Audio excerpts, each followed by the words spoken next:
नमस्कार मित्रांनो, 2026मध्ये बँकिंग क्षेत्रामध्ये करिअर करू इच्छिणाऱ्या उमेदवारांसाठी एक जबरदस्त अपॉर्च्युनिटी मी घेऊन आलेला आहे. मित्रांनो, संपूर्ण भारतात बँकिंग क्षेत्रामध्ये अग्रगण्य असलेल्या स्टेट बँक ऑफ इंडियामार्फत तब्बल 1500 अधिकारी पदांची परमनंट भरती केली जाणार आहे आणि ज्यासाठी 1,83,000पर्यंत प्रति महिना इतका पगार उमेदवारांना दिला जाणार आहे. यासाठी कोणत्याही मान्यताप्राप्त विद्यापीठातून कोणत्याही शाखेतून तुम्ही पदवी असणं आवश्यक असणार आहे. अगदी फ्रेशर उमेदवारांना देखील या पदांसाठी अर्ज करता येणार आहे आणि यासाठी 8 जुलै 2026पर्यंत तुम्ही ऑनलाईन पद्धतीने अर्ज करणं आवश्यक असणार आहे. बाकी कोण अप्लाय करू शकतं, कसं अप्लाय करायचं, परीक्षेचं स्वरूप नेमकी कसं असणार आहे, वयोमर्यादा काय असावी, संपूर्ण माहिती आज सविस्तरपणे आपण जाणून घेणार आहोत. यासाठी व्हिडिओला शेवटपर्यंत नक्की बघा. चला तर मग सुरू करू आजचा हा व्हिडिओ. नमस्कार मित्रांनो, सर्वप्रथम उमेदवारांनी www.mahajobhub.in या आपल्या अधिकृत संकेतस्थळावरती यायचं आहे. या अधिकृत संकेतस्थळाची लिंक मी आपल्या माहितीसाठी व्हिडिओच्या डिस्क्रिप्शनमध्ये देखील दिलेली आहे. या संकेतस्थळावरती आल्यानंतर या जॉब संदर्भाचे संपूर्ण अपडेट अगदी मराठीत तुम्हाला बघता येणार आहे. मित्रांनो, SBI मार्फत म्हणजे स्टेट बँक ऑफ इंडिया मार्फत अधिकारी पदांची एक मोठी भरती असणार आहे. तब्बल 1,500 पदं कायमस्वरूपी पद्धतीने SBI मार्फत भरली जाणार आहे आणि यासाठी इच्छुक आणि पात्र अशा उमेदवारांनी 8 जुलै 2026पर्यंत दिलेल्या संकेतस्थळावरती जाऊन ऑनलाईन पद्धतीने अर्ज करणं आवश्यक असणार आहे. बँकिंग क्षेत्रामध्ये 2026मध्ये करिअर करू इच्छिणाऱ्या उमेदवारांसाठी एक गोल्डन अपॉर्च्युनिटी असणार आहे, ते देखील स्टेट बँक ऑफ इंडियासारख्या नामांकित बँकेमध्ये. मित्रांनो, 1,500 पदांची ही अधिकारी पदांची जबरदस्त अशी अपॉर्च्युनिटी उमेदवारांसाठी दिली जाणार आहे आणि यासाठी उमेदवारांनी 18 जून 2026 ते 8 जुलै 2026 या कालावधीमध्ये ऑनलाईन पद्धतीने अर्ज करणं आवश्यक असणार आहे. यासाठी उमेदवारांची जी निवड आहे ती 3 वेगवेगळ्या फेजेसमार्फत केली जाणार आहे. सर्वप्रथम फेज 1मध्ये उमेदवारांची पूर्वपरीक्षा, फेज 2मध्ये उमेदवारांची मुख्य परीक्षा, तर फेज 3मध्ये उमेदवारांची सायकोमेट्रिक टेस्ट आणि मुलाखत घेऊन पात्र अशा उमेदवारांना नियुक्ती दिली जाणार आहे. यामध्ये परीक्षा शुल्काच्या बाबतीत तुम्ही बघू शकता, SC, ST, फिजिकली डिसेबल उमेदवारांसाठी मात्र कोणत्याही प्रकारचं परीक्षा शुल्क नसणार आहे, तर बाकी उमेदवारांसाठी 750 रुपये इतकं परीक्षा शुल्क असणार आहे आणि उमेदवारांनाही परीक्षा शुल्क ऑनलाईन पद्धतीने पे करणं आवश्यक असणार आहे. यामध्ये credit card, debit card, UPI, net बँकिंगसारखे ऑप्शन तुम्ही वापरू शकता. आता या पदांसाठी उमेदवारांचं वय 1 एप्रिल 2026 रोजी 21 ते 30च्या दरम्यान असणं मात्र गरजेचं असणार आहे. यामध्ये SC, ST उमेदवारांसाठी वयाचे अतिरिक्त 5 वर्ष, OBC उमेदवारांसाठी वयाचे अतिरिक्त 3 वर्ष, तर फिजिकली डिसेबलसाठी वयाची 10 वर्ष अतिरिक्त सूट या ठिकाणी देण्यात आलेली आहे. या व्यतिरिक्त एक सर्व्हिसमन उमेदवारांसाठी देखील अतिरिक्त सूट असणार आहे. वेतन श्रेणीच्या बाबतीत तुम्ही बघू शकता, जबरदस्त असा पगार उमेदवारांना स्टेट बँक ऑफ इंडियामार्फत दिला जाणार आहे. 7व्या वेतन आयोगानुसार आणि 48,480 ते 85,920 या स्केलनुसार हा पगार असणार आहे. पगाराव्यतिरिक्त भरपूर सारे अलाउन्सेस आणि बेनिफिट देखील उमेदवारांना SBI मार्फत दिले जाणार आहे. एकंदरीत जर पाहिलं तर 21.81 लाख पर ॲन्युअम इतका हा पगार असणार आहे अप्रॉक्सिमेट. म्हणजे जवळपास तुम्ही बोलू शकता की 22 लाख प्रतिवर्ष इतका हा पॅकेज उमेदवारांना SBI मार्फत दिले जाणार आहे. त्याचा देखील उल्लेख PDF केलेला आहे. PDF देखील मी आपल्या या mahajobhub.in या संकेतस्थळावरती दिलेली आहे. तिथे जाऊन देखील तुम्ही या संदर्भाचा अपडेट घेऊ शकता. ऑल ओव्हर इंडिया हा जॉब असणार आहे. विशेष म्हणजे महाराष्ट्रात देखील SBI मार्फत जागा भरल्या जाणार आहे, तर महाराष्ट्रातील उमेदवारांसाठी देखील एक गोल्डन अपॉर्च्युनिटी असणार आहे. मात्र यासाठी उमेदवारांनी ऑनलाईन पद्धतीने अर्ज करणं आवश्यक असणार आहे.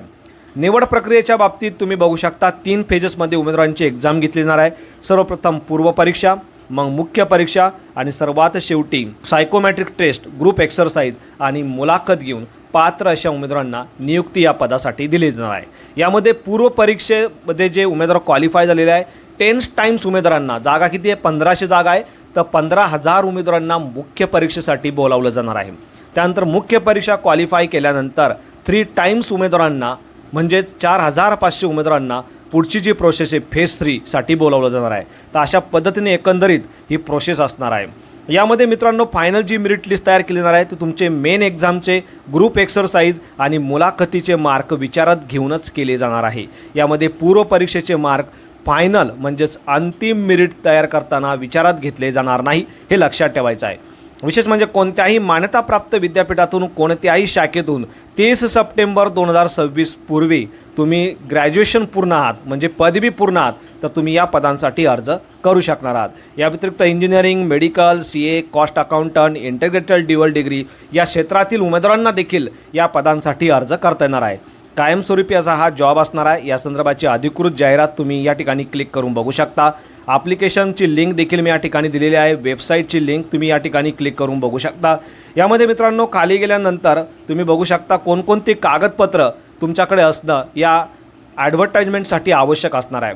ऑनलाईन फॉर्म भरताना फोटो, तुमची सिग्नेचर, त्यांचा डाव्या हाताचा अंगठाचा ठसा, हस्तलिखित घोषणापत्र, जे तुम्ही पदवी घेतलेल्या पदवी प्रमाणपत्र, जात प्रमाणपत्र, ओळखपत्र, तुमचा मोबाईल नंबर, ईमेल ॲड्रेस तुम्हाला अचूक टाकायचा आहे आणि तुमची फॉर्म भरण्याची जी प्रक्रिया आहे ती पूर्ण करायची आहे। यासाठी सर्वप्रथम तुम्हाला या संकेतस्थळावरती यायचं आहे। तुमचे रजिस्ट्रेशन म्हणजेच तुमच्या ॲप्लिकेशनची प्रक्रिया पूर्ण करायची आहे। फोटोग्राफ, सिग्नेचर, सर्व डॉक्युमेंट व्यवस्थित अपलोड करायचे आहे आणि सर्वात शेवटी शुल्क भरून तुमची फॉर्म भरण्याची जी प्रक्रिया आहे ती पूर्ण करायची आहे। यामध्ये मित्रांनो तुम्ही बघू शकता पूर्वपरीक्षेचा सिलेबस नेमकी कसा असणार आहे। 100 प्रश्न 100 गुणांसाठी 3 विषयावरती उमेदवारांना विचारले जाणार आहे, ज्यासाठी 60 मिनिटाचा अवधी उमेदवारांना दिला जाणार आहे। या परीक्षेमध्ये क्वालिफाय केल्यानंतर 10 टाइम्स उमेदवारांना मेन एक्झामसाठी म्हणजे मुख्य परीक्षेसाठी बोलावलं जाणार आहे।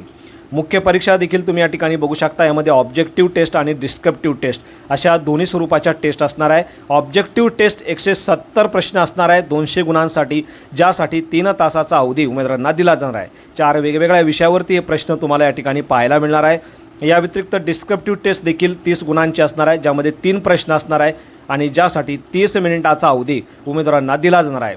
आता यामध्ये पहिली फेज आणि दुसरी फेज यासाठी जी एक्झाम आहे, यासाठी जी ऑब्जेक्टिव्ह एक्झाम आहे त्यासाठी 1/4 इतकी निगेटिव्ह मार्किंग देखील असणार आहे। यामध्ये मेन म्हणजेच मुख्य परीक्षा क्वालिफाय केल्यानंतर 3 टाइम्स उमेदवारांना फेज 3 साठी बोलवलं जाणार आहे। फेज 3 मध्ये सायकोमॅट्रिक टेस्ट, ग्रुप एक्सरसाइज आणि मुलाखत घेऊन पात्र अशा उमेदवारांची नियुक्ती या ठिकाणी केली जाणार आहे। 50 गुणांची तुमची ही फेज 3 ची एक्झाम असणार आहे। यामध्ये डिटेल देखील तुम्ही या ठिकाणी बघू शकता। तुमच्या माहितीसाठी या सर्व गोष्टी तुम्हाला mahajobhub.in या संकेतस्थळावरती मिळणार आहे आणि यासाठी या संकेतस्थळाची लिंक मी आपल्या व्हिडिओच्या डिस्क्रिप्शनमध्ये देखील दिलेली आहे। फायनलचे सिलेक्शन उमेदवारांचं केलं जाणार आहे। हे मेन एक्झामचे तुमचे जे मार्क आहे त्या मार्काचं तुम्हाला 75 गुणांमध्ये कन्व्हर्जन केलं जाणार आहे आणि नंतर फेज 3 चे 50 जे मार्क आहे त्याचं 25 मार्कमध्ये कन्व्हर्जन केलं जाणार आहे। अशा पद्धतीने 100 गुणांपैकी या ठिकाणी फायनल मेरिट लिस्ट तयार केली जाणार आहे आणि पात्र अशा उमेदवारांना नियुक्ती या पदासाठी दिली जाणार आहे। बाकी संपूर्ण डिटेल्स तुम्ही या ठिकाणी बघू शकता। अर्ज करतेवेळी कोणत्याही प्रकारची अडचण तुम्हाला येत असेल तुम्ही मला कमेंटमध्ये विचारू शकता। व्हिडिओ आवडला असेल तर व्हिडिओला नक्कीच शेअर करा। चॅनलवरती आज पहिल्यांदा असाल चॅनलला सबस्क्राईब करा, बेल आयकॉनला प्रेस करा, कारण असेच महत्त्वपूर्ण जॉब रिलेटेड अपडेट मी नेहमी आपल्यासाठी घेऊन येत असतो। So thank you for watching.